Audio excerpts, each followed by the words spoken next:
Okay, for our next lesson, I'll be discussing the historical development of probation, wherein at first, di ba, na-discuss na natin yung overview, kung ano ba yung probation, pero hindi pa natin na-discuss the PD 968 as a whole, kung ano ba yung batas natin ngayon with regards to probation, the governing law, with regards to the probation system na meron tayo dito. Simulan muna natin sa historical development niya.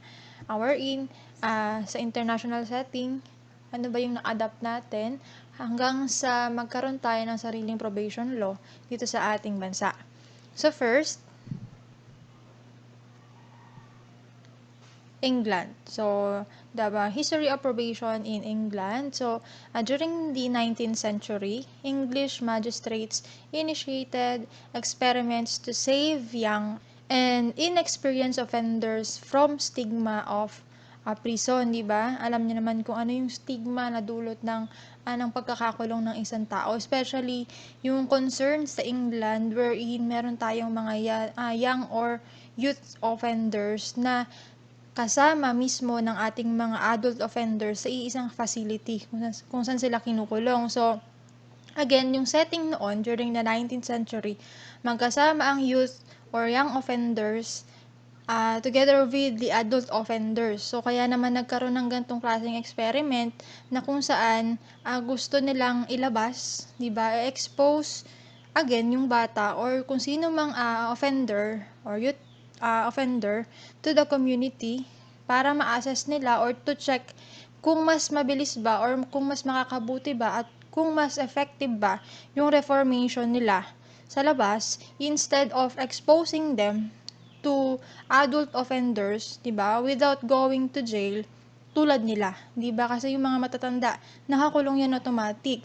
But yung juvenile, yung concern nila, the youthful offender or the young offenders, gusto nila na ilabas, 'di ba? Through the experiment again para makita ba kung mas maganda yung magiging resulta or if there is any changes on their part na mas nakatulong sa kanila for their rehabilitation and reformation sa halip na dun sila ma-expose again inside the institution or yung prison na tinatawag natin na kung saan kasama nila yung mga matatandang kriminal. So, by assigning the young offenders to the care of the guardianship of his parents or his employer with an occasional check on his progress by the police.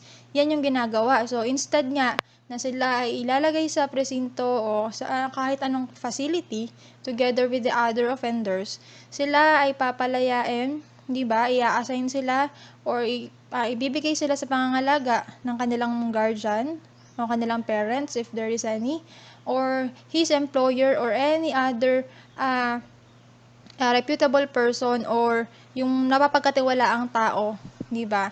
Na kung saan occasionally i-check sila ng mga police kung ano ba yung progreso nito. And then same as with kung ano yung modern setup ngayon na meron noon through this experiment, kapag sila is naka-violate ng any condition, yung bata, o kaya naman nagpasaway sa labas habang nasa care ng kanilang mga guardian, sila ay babalik sa presinto again if there is any violation na nagawa nila. In short, they will put back to jail and they will serve their original sentence. So, ganun yung setup sa England during the 19th century. It is an experiment again as in particular for the youth offenders, again, dahil gusto nilang bigyan ng chance na mamuhay outside the institution para makapagbago outside the institution and to interact still or to integrate with the community along the process, i-check nila or ina-assess nila kung meron bang magandang idunulot yon.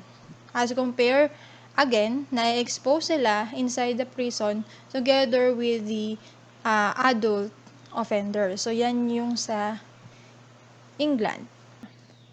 Next, we have Matthew Davenport Hill, an important personality sa England with regards to probation, especially for juvenile offenders. That is why he is considered as the father of probation in England. Ano ba yung kanyang contribution? He was in the forefront of reforming juvenile offenders. Dahil nga ang focus niya is the juvenile offenders, yun yung binibigyan niya ng chances para ma-reform pa through his own way, 'di ba? Ano yung paraan niya or ano ba yung grounds niya para mabigyan yung mga bata or matulungan yung mga bata na magbigyan ng probation at makalaya sa kulungan sa halip na sila ay ikulong. So he conducted his experiment in Birmingham court, so in the beginning of the early years of 1481, wherein he acted for and behalf of juvenile offenders. Diba? Parang marirelease ng bata in recognizance, diba, on his name when he believes kaunahan that the individual is not fully corrupt. Diba? Na yung bata, there are still chance para ma-recover pa kasi hindi siya fully corrupted. Meron pang chance para ma-reform yung bata, to rehabilitate the child kasi hindi siya totally masamang tao. Kumbaga, siguro may mga reasons lang kung bakit siya nakakommit ng crimes, minor reasons, pero as a person, as a whole, or as an individual, masasabi natin na kaya pa siyang mabago. Diba? Pangalawa, that there was a reasonable hope of reformation. Yun yung sinasabi natin kanina, that there is a hope for reformation dahil hindi nga siya fully corrupted. And then lastly, when there could be found persons to act. Diba? Sabi nga natin, bibigyan ng pagkakataon na makalaya yung bata. Pero ito yung isa sa pinakamahalaga. Kapag may tao, kung merong makita na tao na mangangalaga sa batang to, aside from his parents, from his guardians, and so on, na mangangalaga dito, wherein the adults were given the chance to act as the guardian of the youth or the young convicts or the young offenders, and they will be kind enough to take charge of them. So, in short, nabigyan ng probation ng bata, so yung merong isang guardian na maa-assign para mangalaga sa kanila. And then, within unexpected period, so ibig sabihin hindi to alam ng mga guardians, 'di ba? Magkakaroon ng visit or meron tayong confidential officer na bibisita sa guardian and then make inquiries, keep notes of information na na-receive niya or napangalap niya dun sa guardian. So in short, parang magkakaroon lang ng checking kung ano ba yung progreso sa pangangalagan niya at ano ba yung balita dun sa bata. Nakatulong ba, na-reform ba, or lalong mas makasama dun sa bata, and so on. So, in short, binibigyan ng pagkakataon again yung bata na makalaya once na merong makitang mangangalaga sa kanya that is matino, di ba? Hindi naman yan ibibigay sa pangangalaga ng kapwa niya. Hindi matino or corrupted din. So, ibibigyan ng pagkakataong makalaya sa pangangalaga ng isang guardian na kung saan occasionally or on unexpected period meron sa kanilang magche-check.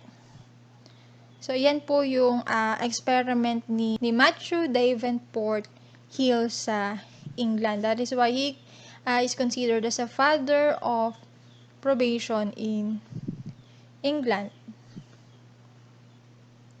Okay, next sa United States. So we have here the Massachusetts as the first state na kung saan na-enact yung probation law.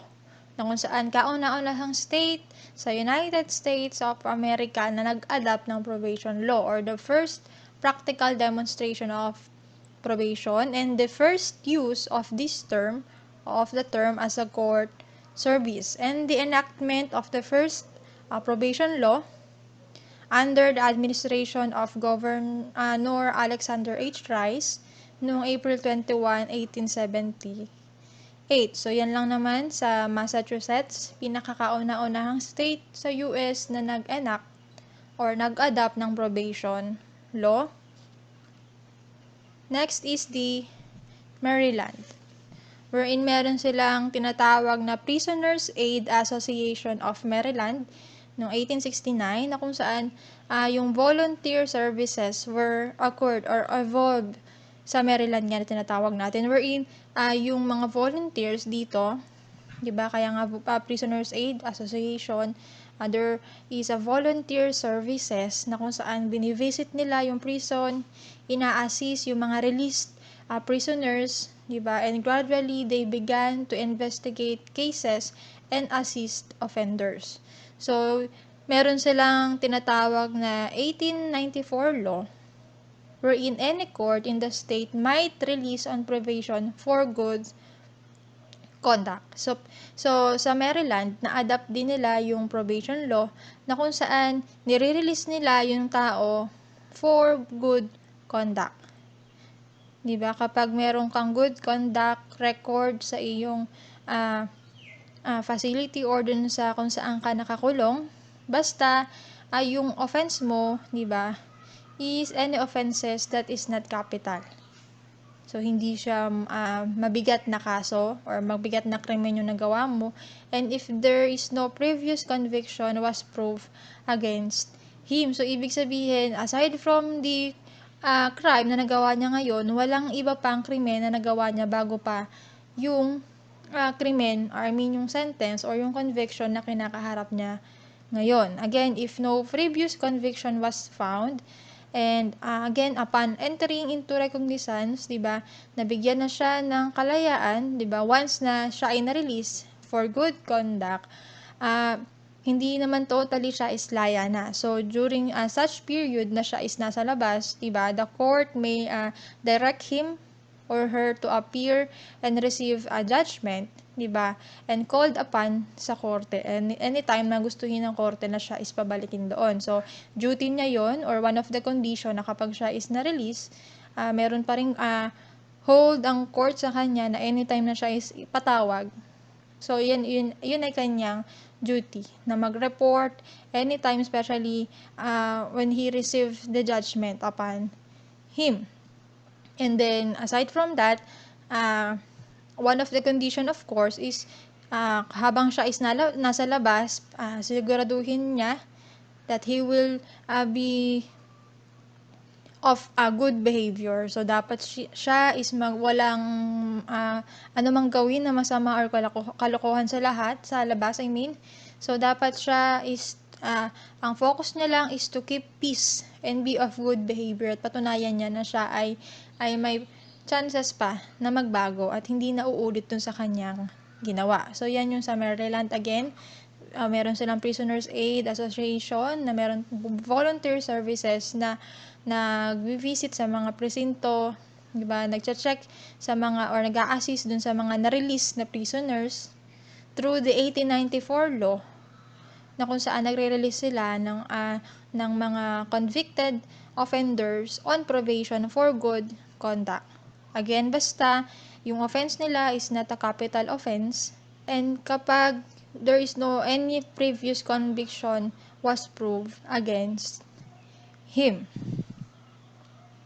Next is sa Missouri. Diba? Another state adopting a partial measure was the Missouri state, wherein meron silang parole of convicted persons law of 1897. Next is the Vermont. It is the second state to enact a general probation law. So we have the Massachusetts as the first state, diba, to adopt the probation law. We have here now Vermont as the second state to enact a general probation law. Through the Vermont Act of 1898, wherein it provides probation only after suspension of the execution of sentence. So, nagbibigay ng probation only after suspension ng execution ng sentence. So, meaning to say, nabigyan na ng sentence, meron ng conviction. So, right after the suspension of the execution of sentence, so mabibigyan siya ng probation. And then, through the Vermont Act of 1898, meron tayong tinatawag na county plan. So, Vermont was the first to adopt a county plan. Ano ba yung county plan na tinatawag natin?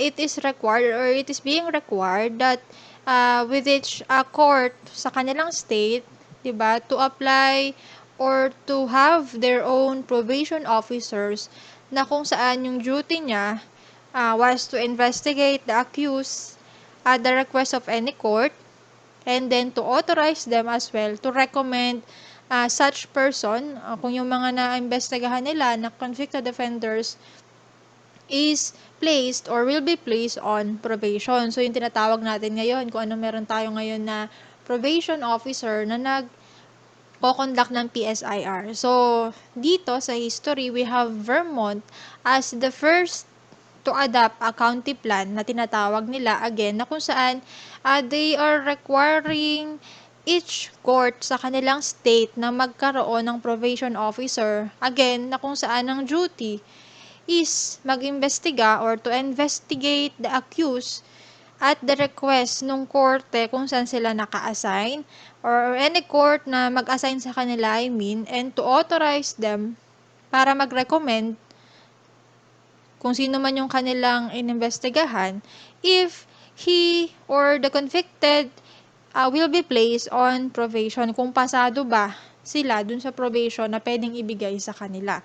So, again, that is the job of the probation officer na meron sa Vermont na una nilang na-adapt as a county plan na tinatawag nila. Na ngayon, meron tayong probation officer na siya yung nag-iimbestiga din, at the same time, siya rin yung nag-supervise once na nabigyan na ng probation. Again, Vermont, the second state, 'di ba, after Massachusetts to enact a probation or a general probation law. Next, we have here the Rhode Island, the third state to enact a real probation law. We have again Massachusetts, 'di ba? Next is Vermont. We have lastly the Rhode Island, the third state to enact or to have a general type of probation law, and it is known as the Act of 1899. So, it is empowered, or the Act of 1899 empowered the Board of State Charities and Correction to appoint a state probation officer and additional probation officers, one of whom at least shall be a woman. Again, na kung saan mag-a-appoint sila ng state probation officer plus the additional probation officers na mga ngalaga or magkakonduct ng investigation, and at least one of them is a woman. So, sila yung mag-serve sa korte in the state, yung trabaho nga nung mag-imbestiga, mangalaga, and then magbigay ng recommendation whether the convicted offenders will be placed on probation. And the act followed Massachusetts in permitting the use of probation before the imposition of sentence and even without conviction. So, dito,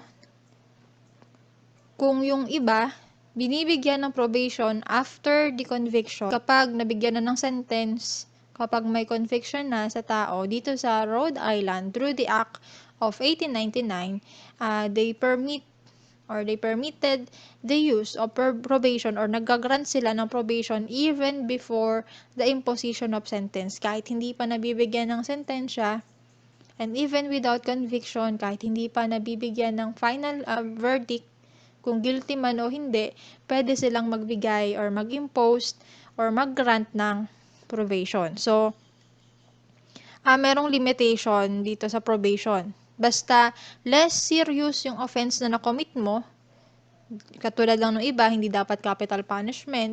Dapat, again, may limitation tayo na nag-grant lang ng probation once na if offense na na-commit mo is less serious. That is a Rhode Island. Okay, next is the United States Federal Probation Act. So, we have here one federal law na na-create. Kung mapapansin nyo, we have Rhode Island, Massachusetts, Missouri, and Vermont, na kung saan iba-ibang time na kung saan sila is nag-adopt ng probation law, iba-ibang enactment or iba-ibang law ang na-enact sa kanya-kanyang states na to with regards to the governing system, the law that governs the probation system sa kanilang state. So, ibig sabihin yan, bukod-bukod pa yan ng grounds kung paano sila magbibigay ng probation. Kanya-kanya pa yan ng sinusunod. Kung sino ba yung bibigyan ng probation sa specific state na to, gaano ba katagal, ano ba yung grounds, ano ba yung reason mo para mabigyan mo sila ng probation and so on. So, ibig sabihin, iba-iba ng pinapatupad sa states under ng USA. So, now, nagkaroon sila ng United States Federal Probation Act which governs the USA, diba, as a whole with regards dun sa pagpapatupad ng probation law. At it is under the administration of President Calvin Coolidge nang naenaktong act na to. Or nung napatupad or nagawa yung act na to. Again, March 4, 1925, where President Calvin Coolidge signed this act into law, wherein meron silang tinatawag na judicial reprieve. It is a temporary suspension of sentence. Same lang dito sa atin, pero sa atin hindi na to nagagamit. Wherein yung judicial reprieve kasi dito sa Pilipinas, nagagrant lang yan dun sa mga tao na nabigyan ng sentensya ng death penalty. So, since ang death penalty sa atin ay hindi naman applicable sa ngayon, hindi siya totally abolished, kumbaga nakahang lang, so walang nabibigyan ng judicial reprieve. Na kung saan, ano ba yung judicial reprieve? Nabigyan ka na ng sentence, ibig sabihin convicted ka na, magpe-petition ka para masuspend yung sentence mo. At on this part, di ba, during the judicial reprieve or dun sa suspension na mabibigay sa kanya, it allows the convicted offender to appeal sa Crown for pardon.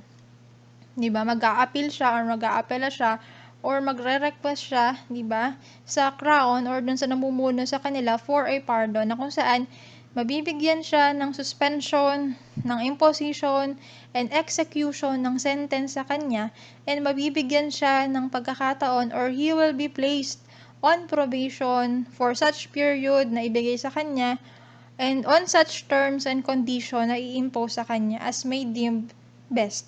So, bibigyan siya ngayon ng terms and condition if ever na mag-grant yung appeal niya for probation or mabigyan siya ng judicial reprieve or yung temporary suspension ng kanyang sentence habang siya ay nag-aapela or nagre-request, di ba, for probation.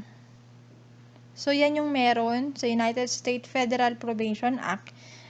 Wherein, pangalawa, the court, di ba, appoint one or more person to serve as probation officer. So, na-adapt din naman yung meron dun sa ibang states na kung saan nagkaroon sila ng probation officers na nangangalaga, di ba, nagsusupervise, and then nag-i-investigate sa ating mga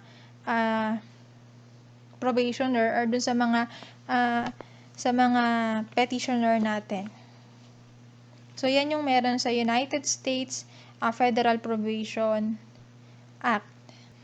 Okay, next we have Mr. John Augustus as one of the the most important personality sa USA with regards to probation, wherein he was considered as the first official probation officer, and he was later known as the father of probation in the USA, or others say that he is the world's father of probation. So, ano yung kanyang contributions? Kasi he committed or devoted himself, di ba, yung effort niya to campaign for the lenient sentences for convicted criminals based on their background. So ito yung kanyang sinusulong noon, di ba? Wherein at first, yung pinopromote niya is temperance and to reclaim drunkard. Ano yung kanyang pinopromote? Temperance, wherein he promotes the moderate drinking or to have self-control or total abstinence for the use of alcoholic liquor. And for those drunkard, tinutulungan niya yun para mapalaya if ever na sila is makulong. And then later on, he began to take men as well and women charged with other crimes. Then eventually, yung mga bata naman. Pero nung kauna-unahan, yung pinopromote niya is temperance and reclaim drunkards. I mean, to reclaim drunkards. Yung focus niya, o yung unang may concern niya is yung mga lasinggero natin. And then later on na lang, yung mga kababaihan natin at kalalakihan that is charged with other crimes. And then lastly is yung mga juveniles natin. So ano ba yung method niya? Ano ba yung ginagawa niya? So, ito yung methods of Augustus or Mr. John Augustus. At first, magpo-provide siya ng bail for temporary suspension of punishment of the sentence ng ating mga ng mga convicted offenders. And then after, 'di ba, nabigyan na ng bail, na-provide na ng bail, hanap ngayon siya ng tulong para ma-counsel yung kanyang mga napalaya. As well as i-assist niya pa to, 'di ba? His charges in finding homes. 'Di ba? Ganun kalaki yung puso niya dun sa mga offenders natin. Securing employment para sa kanila, para sa ganun mabigyan or ma-providean nung convicted offender still yung kanilang family needs or yung family difficulties. And at the end of probation, he brought the offender back to court if no further charges are found. Yung judge now imposes a nominal fine with the cost if man is poor. So Augustus advanced fine as a loan. So ganun siya kabait. So ganun yung kalaking tulong yung ginawa niya noon. Kasi mula pa lang nagbigay na ng bail, 'di ba? For the temporary suspension, napalaya, and then ika-counsel, 'di ba? I-assist pa, 'di ba? In finding home, securing the employment nung napalaya niya para ma-provide or yung difficulties ng family, especially sa financial need, 'di ba? Matulungan niya. And then later on pa, 'di ba? Si Augustus magbibigay pa ng fine, 'di ba? He advances the fine as a loan. So, lalo na kung mahihirap yung mga natulungan niya. So, ano ba kasi yung kanyang pinaniniwalaan, di ba? We have here again we have here now the pre-sentence investigation na kung saan na-credit din sa kanya yung effort niya.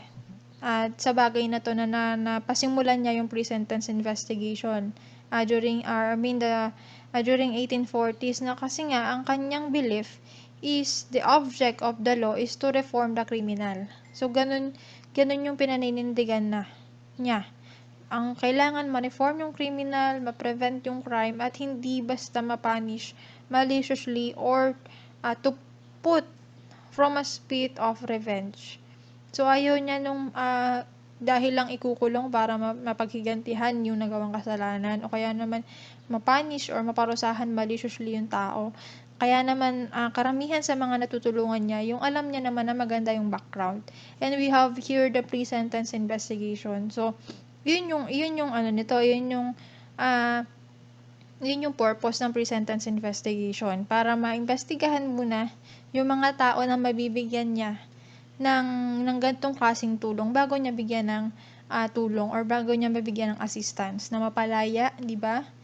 Kasi we have the pre-sentence investigation at ito yung origin of the modern PSIR na meron tayo. Di ba meron tayong na-discuss na nung una pa ng PSIR, but yun is post-sentence investigation. Ito is the pre-sentence investigation. Bago pa pre-sentence, bago ka pa mabigyan ng sentence, di ba? Kinoconduct tong investigation, di ba? It is a legal social background of the person, so usually through the interview or reviewing the criminal record ng tao para makita kung siya ba is karapat dapat bigyan ng probation. So yan yung naitulong ni John Augustus. So at first, yan lang. He is a Boston shoemaker. Kalimutan kong banggitin. A Boston shoemaker who was considered again as the father of probation in the USA. Ang kanyang focus nung una, to reclaim drunkards natin, yung mga naglalasing natin, di ba, to promote this, the moderate drinking, as well as at least the total abstinence ng paggamit ng mga alcoholic liquors natin. And then later on, tinulungan niya yung mga kababaihan natin, mga kalalakihan na na-charge with other crimes, and then eventually the juvenile offenders. At ito yung kanyang methods. And then again, he was credited, or Augustus' efforts were credited with the establishment of the pre-sentence investigation, na kung saan prior to the giving of probation o yung sa pagpapalaya, kinoconduct of course itong pre-sentence investigation para malaman kung qualified ba or karapat-dapat ba yung taong bibigyan nila ng probation or yung bibigyan niya ng tulong. Okay, next is the history of probation sa Pilipinas naman, in the Philippines. So, we have here the Adult Probation Law of 1935 o yung tinatawag nating Act number 4221. It was enacted by the Philippine Legislature on August 7, 1935. So, ito pong Adult Probation Law of 1935, which is the Act number 4221, is the first probation law in the Philippines. And under this, na-create din yung probation offices under the Department of Justice. Kung di ba meron tayo ngayong the Parole and Probation Office, the Parole and Probation Administration, the PPA, which is under the Department of Justice. So, dun pa lang sa history natin, through the Act 4221, we have here the creation of probation offices under the Department of Justice, and then provided probation for first-time offenders, 18 years of age and over, that is convicted of a certain crime. So, mamaya madidiscuss din natin yan. So, again, under ng Act 4221, ito yung kauna-unahang probation law sa Pilipinas na na-create din yung probation offices natin under the Department of Justice, enacted on August 7, 1935.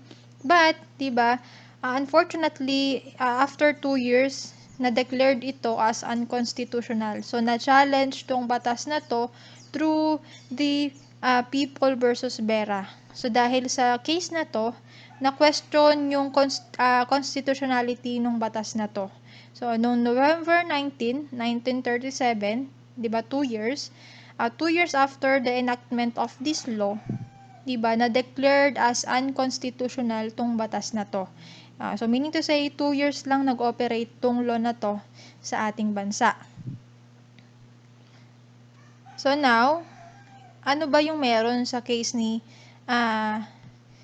People versus VERA?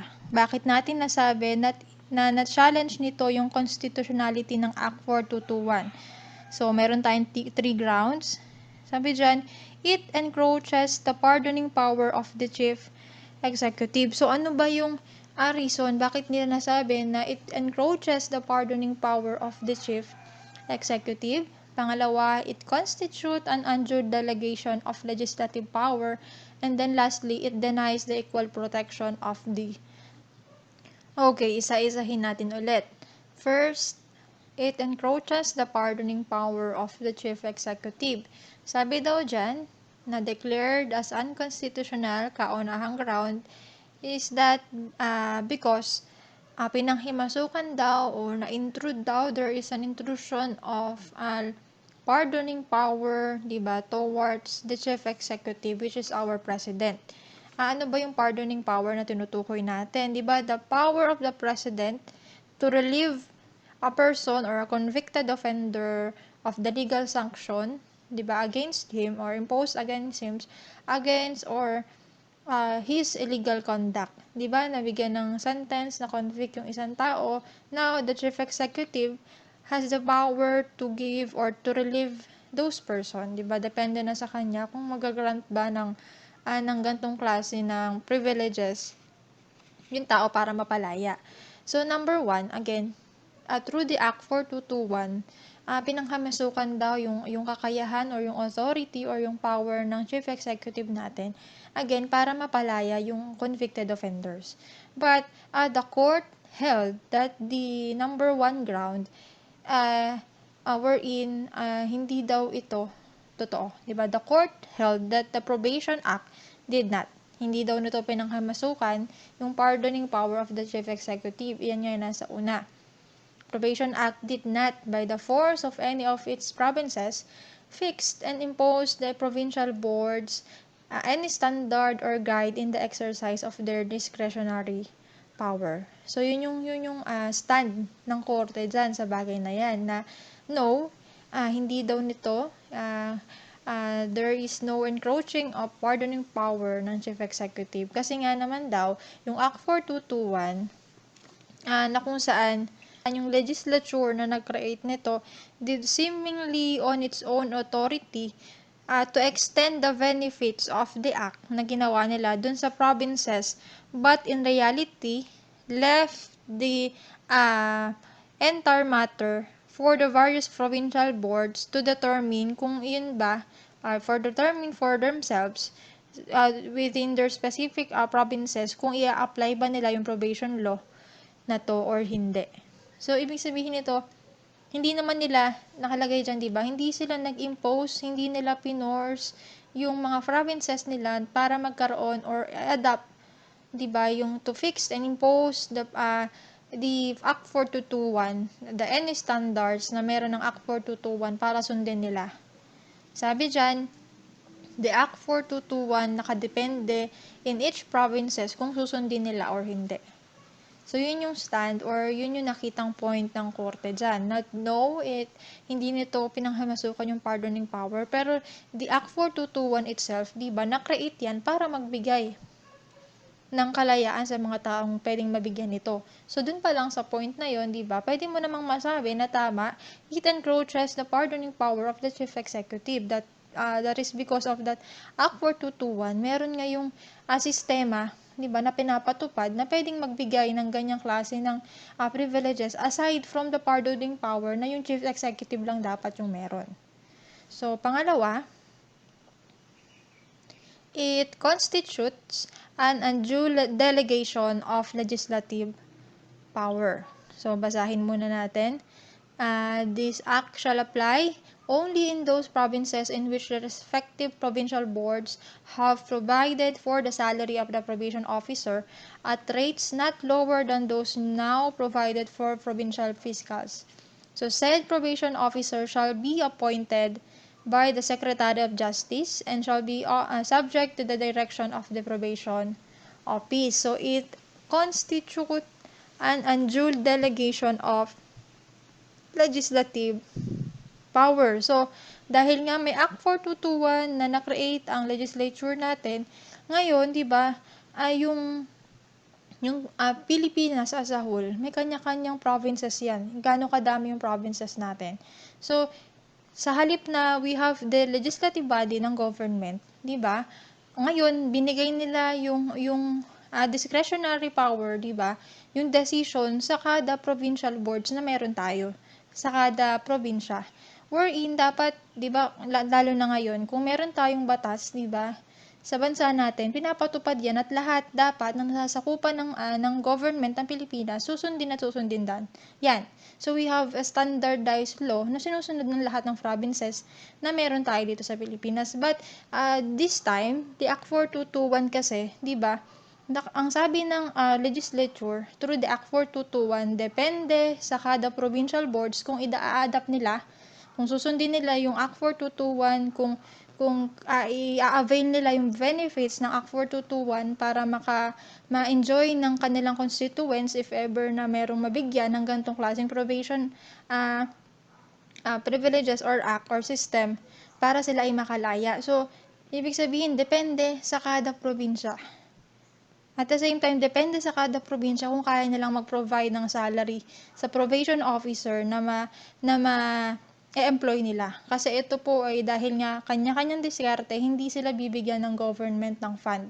So, it depends on each provincial board kung kaya nilang magbigay ng pondo para sa probation officer para mag-operate ang probation law na to sa kanilang lugar. So, ganun yung Act 4221. Merong discretionary power or kanya-kanyang desisyon kada probinsya kung gusto ba nila or hindi. At mag-provide kayo kung gusto nyo ng salary for the probation officer na katulad ng rates ng provincial fiscals na meron kayo. So, yun yung pangalawa, undue delegation of legislative power. Sino ba yung magpapatupad? Sino ba? Susunod ba kami o kami na yung bahala? Wherein, sa nangyari dito, kami yung bahala. Each provincial board yung bahala. So, yan yung pangalawa. Pangatlo, denies the equal protection of the laws. Totoo naman talaga. Why it denies that equal protection of the law? Diba, etong probation na to, magandang opportunity to para sa mga convicted offenders natin, lalo na dun sa mga first-time offenders na pwedeng mabigyan. Na pwedeng mapalaya basta ayusin nila yung buhay nila sa labas ng kulungan. So, paano na lang yung mga provinces na hindi inadapt yung law to? Paano na lang yung mga provinces na hindi nila piniling magkaroon ng, or hindi na nila piniling mag-provide or magpatupad ng Act 4221 na to? At paano naman yung mga lugar na meron nito na na-enjoy ng kanilang mga constituents, especially those convicted offenders na nabibigyan ng benefit ng batas na to or ng act na to? So, di ba nga sabi natin nung una, yung Act 4221 kasi, ang legislative body natin, hindi sila nagbigay ng fixed, di ba, ng standardized law para sundin ng buong Pilipinas. Binigay nila yung desisyon sa each provincial boards kung susundin ba nila yung batas na to, kung i-adapt ba nila yung batas na to sa kanya-kanya nilang provinces. Basta kaya nilang mag-appropriate, di ba, ng funds, ng salary appropriation, di ba, para dun sa mga probation officers na mangangalaga sa mga probationer natin rather.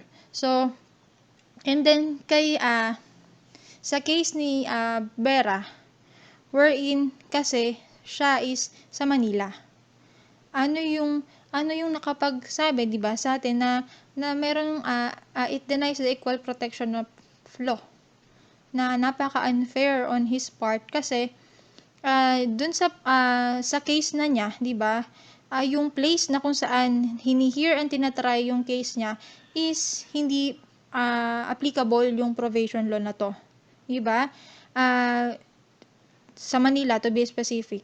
Hindi applicable dun sa chartered cities yung probation law na to, like the city of Manila, wherein dun hini-hear or dun yung jurisdiction ng case ni VERA. So, meaning to say, tapos ang usapan, walang probation law kahit mag-apply ka, kahit mag-petition ka sa probation law. So, hindi mo ma-enjoy ma-enjoy yung benefit ng probation law at dahil kahit nag-apply ka, kahit mag-petition ka, at first, wala namang kasing probation law na pinapatupad dito. And then, with that, diba, totoo naman talaga na it violates the equal protection of law na meron tayo sa constitution natin, diba?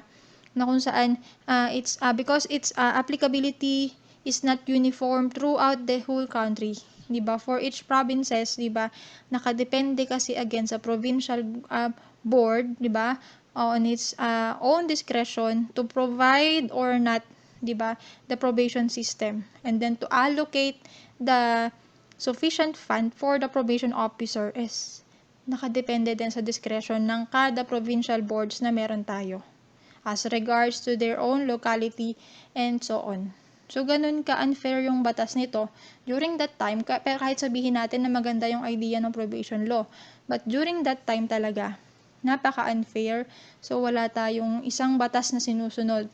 Nakadepende, each provinces kung makikater ba yung needs or yung benefit, mabibigay yung benefit ng batas na to sa mga taong nangangailangan. So, yun yung grounds kung bakit natin nasabi na yung Act 4221 is na declared as unconstitutional. It encroaches the pardoning power of the Chief Executive, di ba? Pinamanghihimasukang yung kapangyarihan, di ba? Yung authority ng presidente natin para magbigay or mag-relieve o magpalaya ng tao na siya lang naman yung may karapatan, di ba, na magbigay. As well as the undue delegation of legislative power kasi inatang na nila yung desisyon sa kada probinsya kung sila ba ay mag-a-adapt or ipapatupad nila yung probation law sa kanilang lugar, sa kanilang provinces. And then lastly, it denies the equal protection of law dahil nga nakaatang sa kada provinces. So, naghihintay na lang ang mga constituents nila, 'di ba? Yung mga residente sa lugar na 'yon, aasa na lang sila kung yun ba ay mapapatupad o hindi. At unfair yun dun sa mga provinces na hindi ipatupad tong gantong klaseng benefit or yung gantong klaseng privileges sa kanilang lugar na pwedeng magamit ng mga convicted offenders natin na light lang naman yung offenses na pwede mong mapalaya sa halip na ikulong. So that is the Act 4221, diba? Act 4221 or the Probation Law of 1935. Okay, next is the Adult Probation Law of 1976. So, as you can see, from the Adult Probation Law of 1935, so ganun kalaki o ganun katagal yung tinalon niya bago tayo ulit nagkaroon ng panibagong Adult Probation Law, which is the Adult Probation Law of 1976. So, mamaya, ano ba yung Adult Probation Law of 1976? Pero ito muna kung paano siya nagsimula. So, again, sabi ko nga, it took a long time, di ba? Before the enactment or before another attempt was made para maisulong again yung probation law sa Pilipinas. And that is through the effort of Congressman Teodoro C. Natividad. So that is why he was considered as the father of probation sa Pilipinas. Ano ba yung meron again dito? Paano nagsimula yung Adult Probation Law of 1976 natin?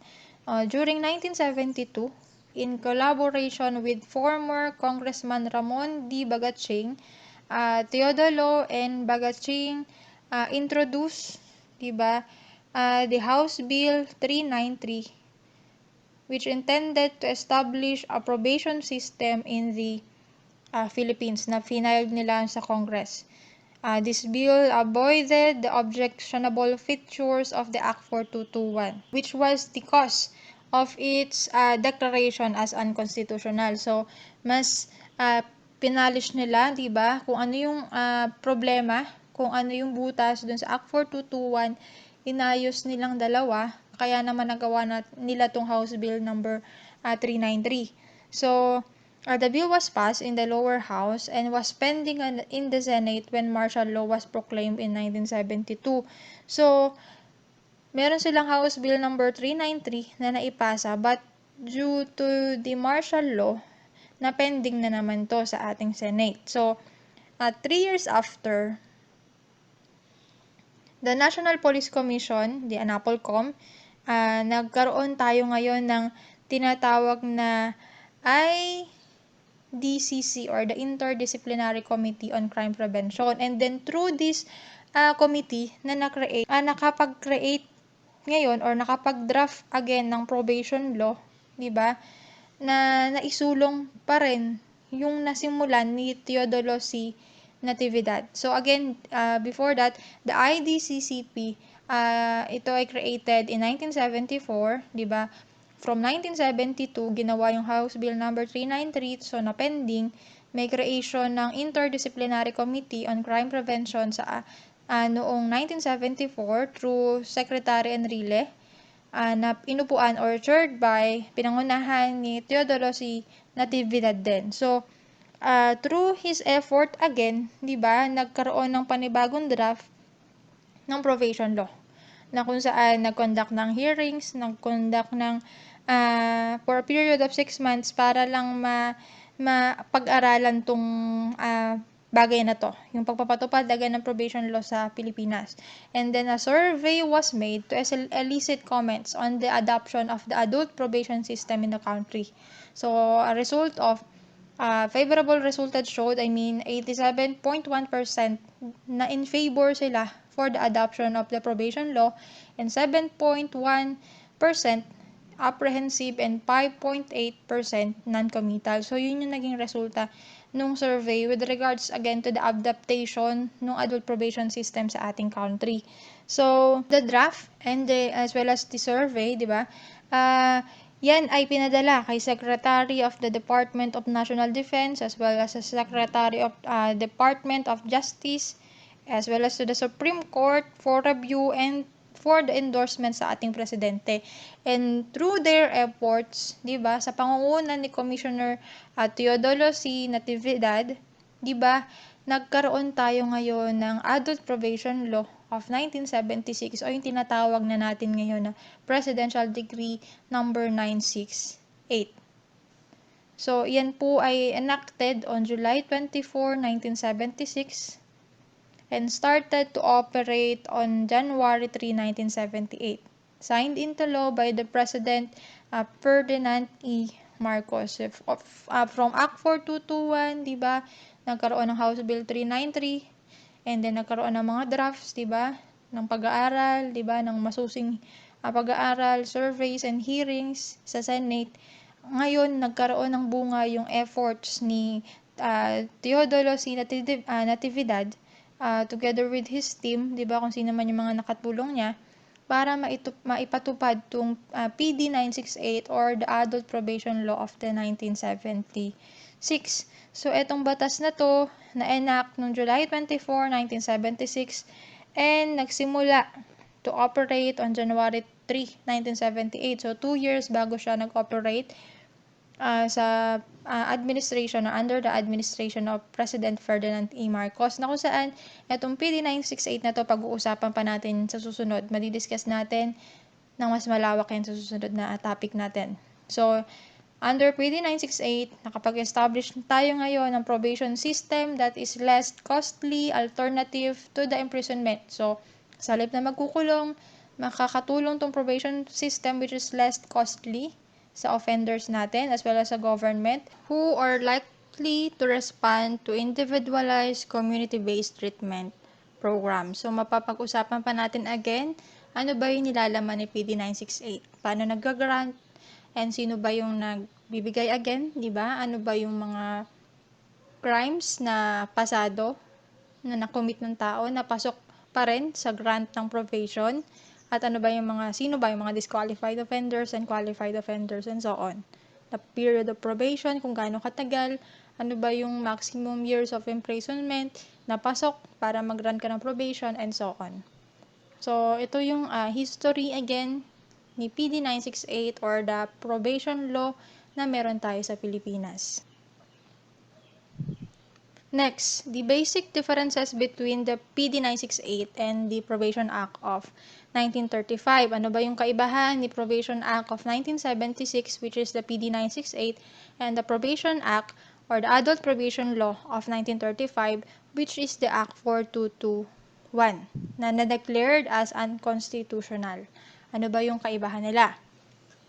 As to the applicability of the probation law, di ba, sa PD 968, applicable siya or it applies to all provinces and cities uniformly and without discrimination. So, as compared to 4221, di ba, na-discuss natin kanina that the probation law applies only dun sa provinces and cities in which their respective provincial boards have provided for the salary of a probation officer. So, in short, again, sa Act 4221, nakadepende each provincial boards kung sila is mag-a-adapt ng gantong probation law. So, meron automatic dyan, may provinces na hindi magkakaroon ng probation law kung ayaw nilang magpondo para sa ating probation officers. At meron dyan na mag-a-adapt kung meron naman silang sapat na ma-provide na salary for the probation officer. While sa PD 968, di ba, the law applies to all. So, sa buong Pilipinas, ang PD 968 is pinatutupad. At yung salary na pinag-uusapan natin dito, sa PD 968, ang law yung nagpo-provide ng funding for the expenses sa ating papatupad ng probation law through the PD 968, the government itself. While the Act 4221, di ba, again, nakadepende yan sa provincial boards kung meron sila. So, ganun yung kaibahan nila. Applicable sa buong Pilipinas, applicable depende kung i-adapt nila. As to the period of probation, mapapag-aralan pa natin yung PD 968 ng mas malawak, pero overview lang kung gaano katagal yung probation period. So, napalaya ka, gaano katagal i-supervise, gaano katagal bibigyan ng probation. Kasi kapag natapos mo yon, totally wala nang hold yung court sa'yo. So, hindi mo na kailangan sumunod sa court kasi tapos na yung probation period mo. So, gaano katagal again si probation? Sa PD 968, It provides that in all other cases, the probation period shall not exceed 6 years. So, kapag nabigyan ka ng probation under ng PD 968, hindi dapat tatagal ng 6 years yung probation period mo. While sa Act 4221, it provides that the period of probation of a probationer found guilty of any other offenses did not exceed twice the maximum of the time of imprisonment na ibigay sa kanya. So, meaning to say, walang fixed period. So, nakadepende yan, basta wag lalagpas, di ba? Did not exceed twice the maximum time of the imprisonment. So, kung ano man yung maximum imprisonment na naibigay sa'yo or the maximum imprisonment na impose sa'yo na sentence, hindi dapat lalagpas ng doble pa doon yung probation period mo. So, ganun siya katagal. As compared to PD 968, dapat wag yan lalagpas ng 6 years. So, we have a fixed period na binigay na wag mag-exceed ng 6 years. So, mapapag-aralan pa natin yan again. Mapapalawak pa natin yan kapag na-discuss natin si PD 968. Next, as to the condition of the probation order. Sa PD 968, yung probation order natin, the condition of the probation make it mandatory. Diba? Mandatory yan sa korte na magbigay ng probation order containing specific condition for the probationer specific condition for the probationer to fulfill. So, ibig sabihin, sabi nga natin, kapag nabigyan ka ng probation, under ka to the conditions na kailangan mo sundin na pinatupad ng korte sa'yo. So, kapag hindi mo yun nasusunod, possible na mapabalik ka sa kulungan. So, ang pinag-uusapan lang natin dito, as to the condition of probation order, it is mandatory para sa korte na magbaba ng order na dapat susundin ni probationer. And while sa Act 4221, diba, the imposition of the said condition is discretionary sa korte. Nakadepende sa court na magbababa ng desisyon for the grant of probation kung bibigyan pa ba siya ng condition na dapat sundin ni probationer. So, ganun yung kaibahan niya. With regards to the reparation or restitution ng probationer dun sa damages na nagawa niya, diba, to the aggrieved parties for the actual damages or losses caused is deleted. So, ibig sabihin, hindi nare-require ng PD 968 na magkaroon ng reparation or restitution of damages. While sa Act 4221, the reparation or restitution of the probationer to the aggrieved parties for actual damages or losses caused by his offense. So, dapat mabayaran, dapat maibalik or there is a reparation or restitution ng kung anumang na-cause niyang damages sa kanyang naagrabyadong biktima. So, that is the Act 4221, probation order, required, mandatory, discretionary. So, it's upon the discretion of the court kung bibigyan niya o hindi. With regards to the reparation ng damages, pagbabayad ng danyos, wala sa PD 968, meron sa 4221. As to the appealability of the order granting or denying probation, kung pwede bang mag-apela kung na-deny yung probation mo. Sa PD 968, the law provides that an order granting or denying probation shall not be appealable. So, kung ano yung final decision ni court, hindi mo na yan maa-apela. No, hindi ka na makakapag-apela, hindi mo pwedeng questionin yung naging desisyon ng korte kung hindi ka man mabigyan ng probation. Well, sa Act 4221, walang nakalagay or nakasaad sa batas na merong ganong provision. Next, as to the offenses not covered, so ito yung sinasabi natin kanina na disqualified ka, na hindi ka pwedeng mabigyan ng probation kapag na-commit mo yung specific offenses tulad nito. Sa PD 968, again, mapapalawak pa natin to, and I know naman na didiscuss sa inyo to sa criminal law. Alam nyo dapat tong homicide, treason, so i-enumerate lang natin kung ano ba yung mga offenses na hindi covered ng probation law. So, ibig sabihin, kapag na-commit to ng offender, hindi na siya pasok sa probation. Sa PD 968, sentenced to serve a maximum term of imprisonment of more than 6 years. So, ibig sabihin, more than 6 years disqualified, convicted of any offenses against security of the state, so criminal law, who have previously been convicted by final judgment of an offense punished by imprisonment of not less than 1 month and 1 day or fine of not less than 200 pesos. and then who have been once on probation under the provision of this degree. So, di ba, na-discuss ko na nga yan ng una, it is a one-time benefit para sa kanila. Hindi mo siya pwedeng magamit ng paulit-ulit. So, hindi ito unlimited. So, once na nabigyan ka na ng probation, di ba, may enjoy mo lang siya once at hindi ka na pwedeng mag-petition pa for probation kapag umulit ka pa. And then, who are already serving sentence at the time the substantive provision of this degree become applicable. So, yung mga hindi na nakaabot sa batas na to at as nag-reserve na ng sentence, hindi na sila kasali sa batas na to. So, next, sa Act 4221, we have specific crimes na nandito.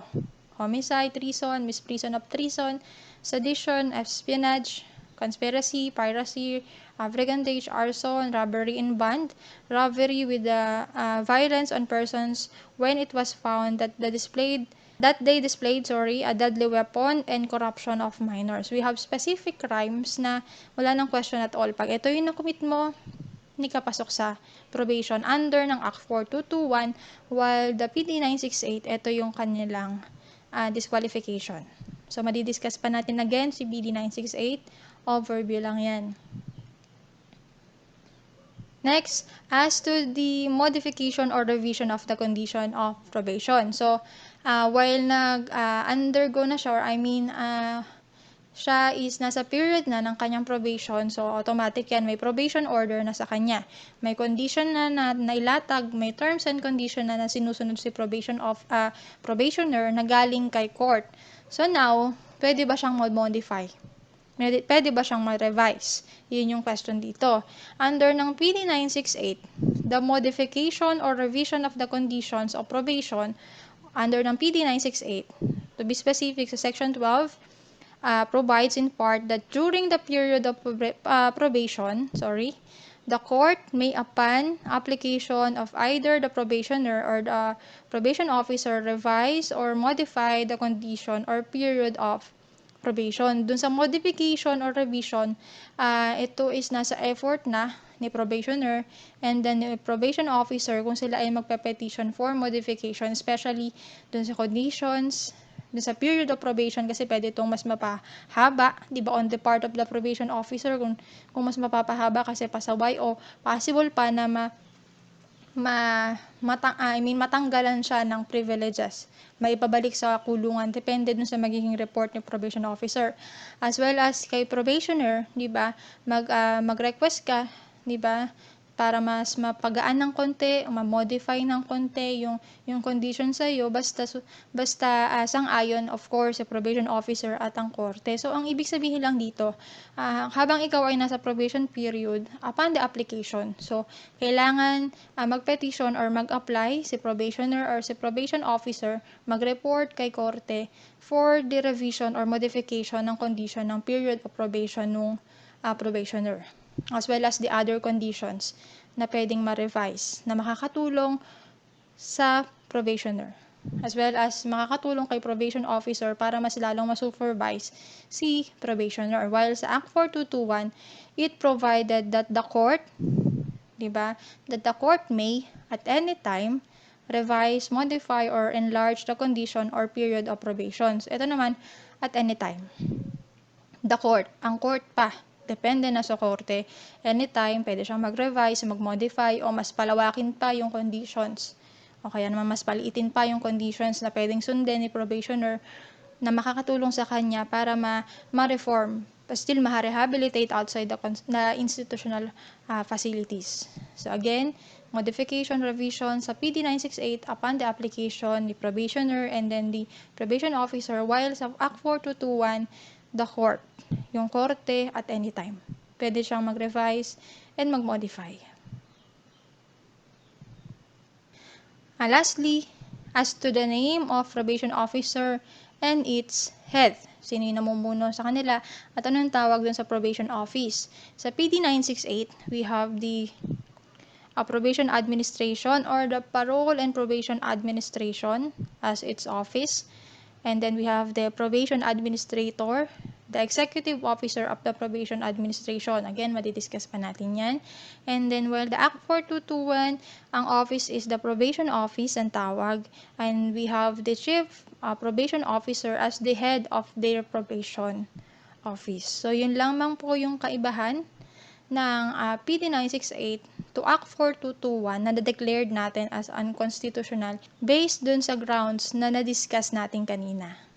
Okay, last discuss natin yung forerunners of probation. So, we have 4 predecessors or ancestors ng probation natin. Ano ba yung mas nauna pa kay probation? Bago tayo nagkaroon ng idea, nag-come up now to a probation law.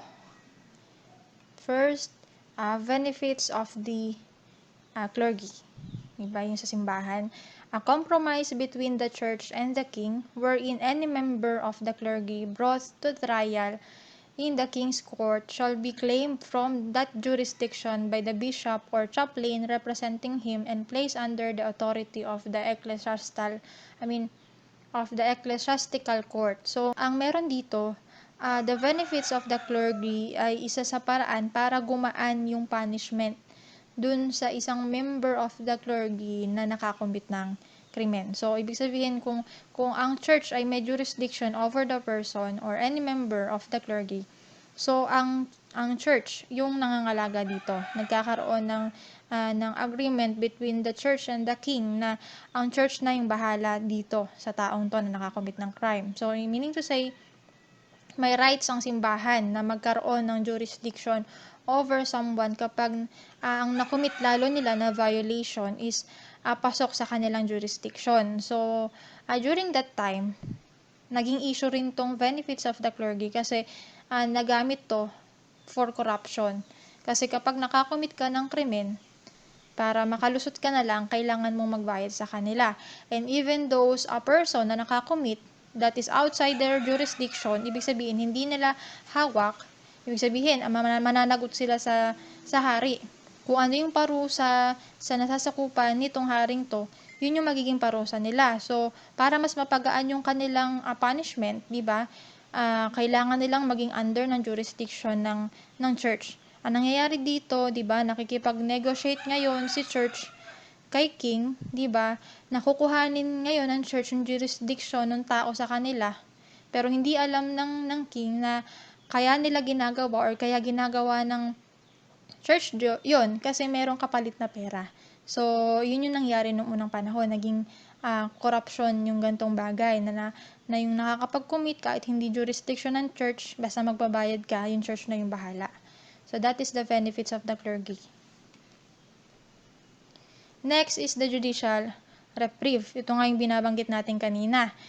This is a temporary suspension of the sentence imposed by the court and it is tented or nakalaan lang to for that penalty or for those offenders na merong that penalty, lalo na sa Pilipinas. But, sabi nga natin sa Pilipinas, wala na to, so nakahang yung batas, so walang judicial reprieve na papatupad or na ibibigay. So, this will provide the convicted offender ample time to petition the Crown for either absolute pardon or conditional pardon. So, same lang din idea, masususpend or temporary suspension ng sentence na na-impose kay court and then pwede siyang mag-petition or mag-apela kay hari para mabigyan or maaral yung kanyang kaso para mabigyan siya ng pardon or is either absolute or conditional pardon. So, usually, yung judicial reprieve na ibibigay yan kapag hindi satisfied yung king dun sa verdict or dun sa final conviction dun sa tao, lalo na pag nakitaan niya yung evidence is suspicious, as well as yung evidences na nakalatag is hindi naman sufficient. Diba? Hindi kulang or hindi sapat para makapagbigay ng ganong conviction sa tao as guilty. So, that is the judicial reprieve. Temporary suspension ng sentence para mabigyan pa ng time para magkaroon ng review ng kanyang kaso kung mabibigyan ba siya ng pardon. Next is recognizance or binding over for good behavior. So, this is considered as the direct ancestor of probation. So, nakita nyo naman yung history kanina. So, this involves an obligation or promises sworn to under court ordered by a person not yet convicted of crime, so he would keep the peace and be of good behavior. So, marirelease siya on recognizance, but dapat ma-practice niya, 'di ba, yung peace and yung good behavior outside the prison. Kasi pag nangyari yon, automatically siya is mapapatapon ulit sa kulungan. So that is the recognizance or marirelease yung tao again with his obligation or promise na siya is magtitino outside the prison. Transportation. This was developed from an ancient practice of banishment. So, ipapatapong ka sa ibang lugar and flourish for more than 200 years as a principal method of disposing offenders.